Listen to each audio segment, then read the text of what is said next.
Hello, Cornelius. So, just to give you a little bit more detail, I like to do these Loom videos, so my apologies if I keep sending these updates, but like I said, it's just a little bit more clear. And so, you asked about the headline, so two, maybe three things that go into that. The first thing we want to look at is the click-through rate. The click-through rate lets us know how effective our ads are. If we have a low click-through rate, which anything below 4%, then we need to improve the headlines. If it's between 4 to 8%, it's doing pretty well. That's like industry standard, you could say.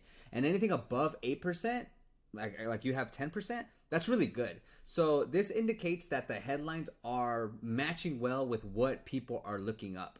And so that doesn't mean we can't improve it, but it does mean that, there's not necessarily a problem with our headlines. However, a call to action is different, right? A call to action is what do we want them to do?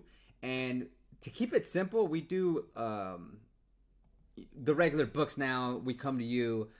There's not really a lot we can do as far as mobile detailing near you, detailing packages near you. There's not really like a call out per se. What we can do, if you'd like, we more or less let Google pick for us, is we can pin one, right? So like if we wanted to do the issues, a pricing thing, we beat our competitors' price. And if we did something like that and then we pinned it, we can always make this one pop up in position 1 or in the headline 1. There's typically only 2 headlines at all times, sometimes 3. So we can pin this, and then we can pin, for example, I wouldn't necessarily go with this maybe, but maybe we could do something like first time, 25% off for new customers. Again, I'm making this up. I'm not saying this is what we're going to do. So if we were to pin these 2 things, it'll rotate every single time these 2 headlines. Or if we unpin it and we leave this one pinned, it'll always show this one. So this is kind of choice, right? If you think we need to be more aggressive with what our call out is, then we can certainly add it and test it, right? It's not a bad thing to test, but that's how we would go about it here. But again, from a getting clicks for our ad perspective, it's doing above average. Let me go ahead and cancel this so it doesn't save. And of course, it's not going to cancel because it doesn't understand anything. I'm going to exit out. Let me show you also what I mean by Google automates what the combinations are for your headlines. And by the way, you have 17 conversions, which is really good for this ad spend in the last 30 days. And it hasn't even been 30 days if you look at it. That's pretty good. Let's see. We go to add and ad sets. Then we look view asset details. And this tells us what is being seen the most, right? So the description that it's choosing is from luxury sedans to rugged trucks, we honor our skills to deliver results. That's the number one description.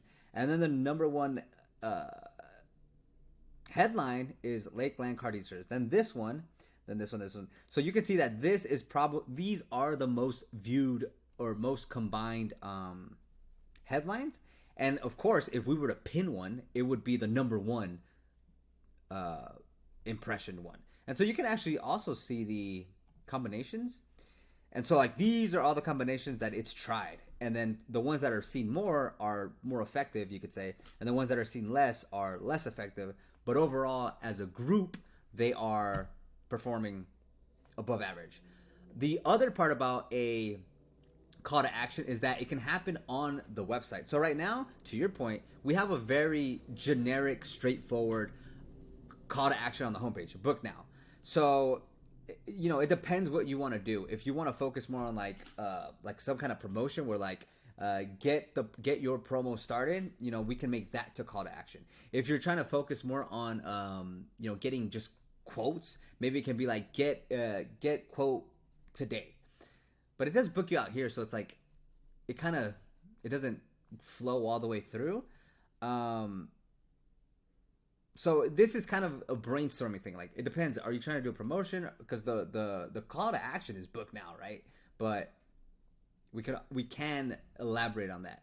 And then lastly, for the pricing question that you had, you said Zoom for pricing. So we can. Pricing is difficult, right? So like pricing, you could argue that it's about portraying the value. So a low baller client, detailer, not low baller, they just offer their services for less, their process is just going to be different, right? Like their process is like, hey, yeah, we'll do exterior only for $200. So they beat you on price. But the way there's two ways you can do it. You can just lower your price, maybe call it summer savings and say, hey, $50 off in the summer so that you can compete a little bit better. The other way is to package it or give the reason why it's $300, right? Our work is $300 because we use X, Y, and Z, because we have 100 plus 5-star review, because we have quicker turnaround times. So like, if having people call or having people understand why they should pay $300 instead of $200 in this example, we need to give the reasons why. And if we don't have a good reasons why, then maybe for the time being we can do like a summer savings thing and see how that goes. But and it also, when you lower your price, it's also kind of just getting people in the door, and then once they're in the door, you can not upsell them, but you can offer them more. I guess that's upselling. You can offer them more services, and so we can totally set up a call. Just let me know. Today, tomorrow, Monday, Tuesday, Wednesday. We can make that work. But yeah, just wanted to give you a more detailed look into kind of like the setup and our options. So hopefully this is helpful. Thank you.